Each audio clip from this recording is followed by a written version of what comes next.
안녕하십니까, 김종현 변호사입니다.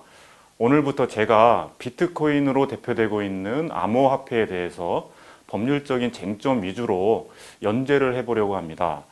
암호화폐는 이제 우리 일상에서 아주 친숙하게 여겨지고 있지요. 컴퓨터 프로그램 파일에 불과한 비트코인이 엄청나게 높은 가치를 부여받고 있는 이유는 바로 블록체인이라는 기술 때문입니다. 블록체인 기술의 핵심은 탈중앙화에 있습니다. 탈중앙화라는 말은 블록체인을 통한 거래 행위에 대해서 국가와 같은 관리 주체가 있지 않고 참여자들이 스스로 그 생태계를 만들어서 운영하고 있다는 그런 체계라는 것이죠.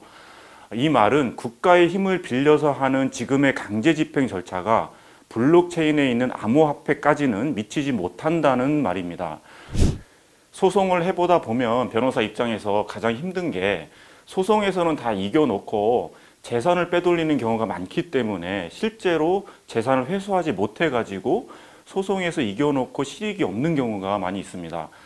암호화폐와 같은 가상자산의 경우에는 채무자들이 가상자산의 형태로 재산을 바꿔 놓아 버리면 강제 집행이 불가능하다는 문제가 더 커지게 됩니다. 즉 암호화폐로 인해서 자금 세탁이 용이해진다는 것이죠. 오늘은 블록체인 기술에 대해서 설명해 드릴 것은 아니고 블록체인에 대해서는 나중에 코인 사기에 대한 얘기를 하면서 다시 한번 말씀드릴 기회가 있을 것입니다. 오늘은 비트코인과 같은 암호화폐를 우리나라 제도권에서는 어떻게 정의하고 있고 또 어떻게 관리하려고 하고 있는지에 대해서 조금 설명을 드려볼까 합니다. 제가 변호사이고 또 이제 정부 중앙부처에서 근무를 한 적이 있기 때문에 가상자산에 대한 입법 동향과 그 내용에 대해서는 상대적으로 좀 관심을 가지고 있었습니다. 먼저 일반적인 금융자산은 탈중앙화가 아니라 중앙 집권화 방식으로 이루어지고 있습니다. 우리가 자산을 내 계좌에서 다른 사람의 계좌로 전송할 때 언뜻 보기에는 돈이 바로 전송되는 것 같지만 실제로는 상당히 복잡한 절차를 거쳐서 돈이 전달되고 있습니다.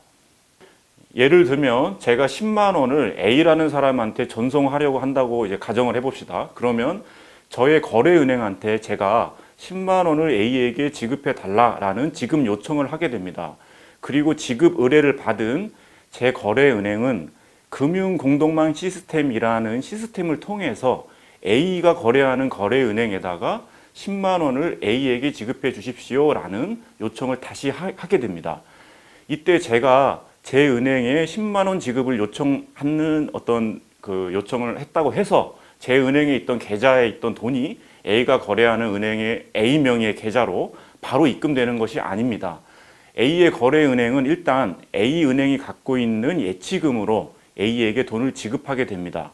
그러면 언제 실제로 저의 계좌에서 A은행 계좌로 A의 계좌로 돈이 입금되느냐 보면 금융결제원이 결산 시기 때마다 저의 거래은행과 A의 거래은행 사이에 주고받은 돈을 계산해서 청산을 하고 그 청산된 금액 정보를 한국은행에 제공하면 한국은행이 한국은행 내에 있는 제 거래은행의 당좌예금 계좌에서 A의 거래은행의 당좌예금 계좌로 청산된 금액을 이동시키게 됩니다.